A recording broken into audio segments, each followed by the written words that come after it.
AJ, you have really impressed me with your ability to cast a vision personally.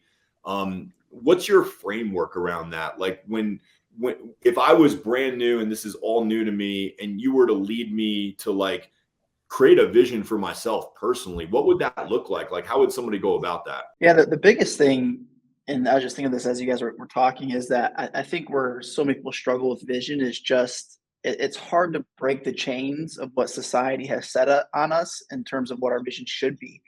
With the real estate teams, it's like that's what your brokerage is telling you a successful agent looks like is you grow a team and you do as many transactions as possible. So the first step is just getting clear on what you want out of life and not what the expectations of society put on you. So a great exercise for this is just, and I like doing this when I'm full of energy and I just went for a walk or I'm at a coffee shop. I try to never make any decisions when I'm low energy. I just got back from a trip. I'm kind of jet lagged and talking with John and Lars behind the scenes. I'm a little low energy, so I'm like non-committal on some topics we're discussing right now in full transparency because I just know if you're in a low energy position, it's not a great place to make good decisions. So the first thing you want to do is just get your energy up, peak state, deep breaths, whatever you need to do. You know what you need to do to get into your peak state. And once you're there, just take 10, 15 minutes, put some headphones on, some, nature sounds, don't use anything with lyrics, and just journal out what you want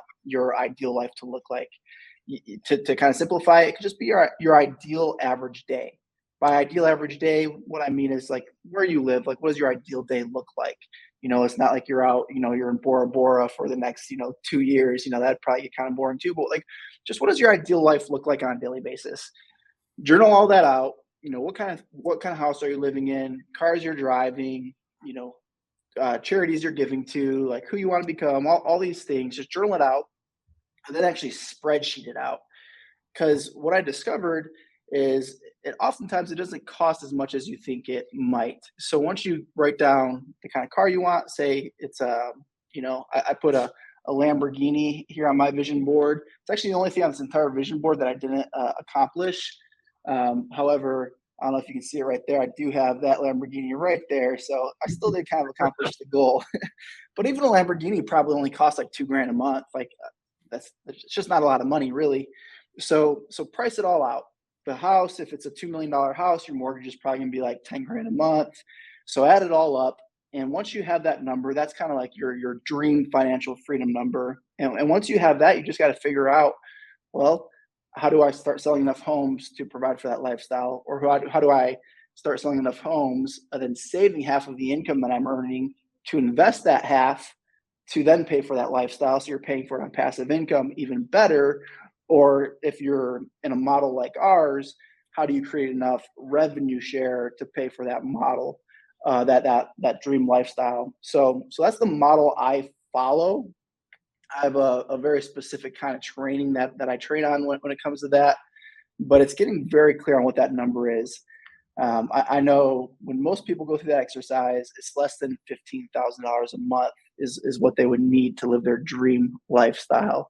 So more than anything, just getting clear on like, what is it that you want out of your life, not what your broker wants out of your life, not what, your parents want you to accomplish, not what society tells you to. Just break free from all of that. And that's where it starts. That's good stuff, man. Yeah. I think that, the intentionality behind the way that you do vision setting is very important and sounds simple, but most of us don't do it. I know me personally, I went through the whole, like, I'm competitive. So I get into coaching, and then coaching, it would be like, okay, now build the team. And then now you build a team, and now you have to have a company, and then you have to get into like these other affiliate things. And it just becomes like, what are we striving for? Like at the end of the day, if running a real estate team and being in production and selling homes and being available 24/7 and being chaotic and not having time for your family, if that's really what you want at your core, there's no shame. Like we all get this one journey called life, and we get to do with it what we please. But as I get older, I realized that maybe it would have been helpful if I slowed down a little bit and I actually thought about what it was that I wanted more and got there quicker, because time is precious. Lars, I know you've been coaching people for going on 8+ years now. you've talked to a lot of high performers across the real estate industry. What does that say to you? Like, what do you see with people? Are they intentionally designing the lives they want? Or are they following the herd? Or what do you see there? Man, that's a good question. I think it's a complete crap show in this area. As much as I try to slow, and we've got a process for this. Like literally one of the first things we'll ask you to do is in like 6 or 7 areas, I think it's actually 8 or 9 areas of your life, and then also in your business. Like, what do you want it to look like 3 years from now? And just kind of exactly what AJ said, just kind of write it down. And then we break it down into year, and then 90 days and weekly and daily. So you can actually attach what you're doing today to where you want to be 3 years from now, whether it's in your marriage or working out today, or, getting in the word today, or investing in, relationship with a sibling or a friend or whatever it is. Like those are the things that go by the wayside because you're it's the tyranny of the urgent, right? There's was it Winston Churchill or someone had it's like we're always giving away the today's time to the things that are urgent but not important. And so and it's running rampant, right? So there's no shortage of distractions: social media, 24-hour news cycle, Netflix, being a husband or a wife, being a mom or a dad, all the stuff, right? There's just too many things to get to fit into a day.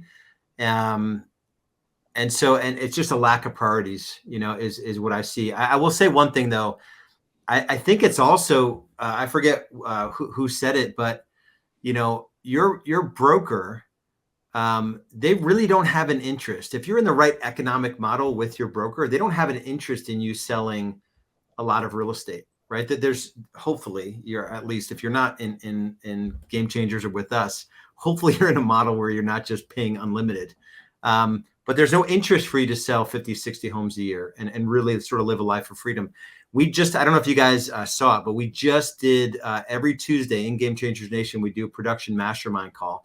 And this guy who gave away all of his best stuff, because that's how it works in our brokerage in terms of collaborations, which will really blow your mind. He's out of production, lives in Puerto Rico. So he's not doing it. He's a teacher now. But he listed out of the gate, 96% of his business in his career was listings.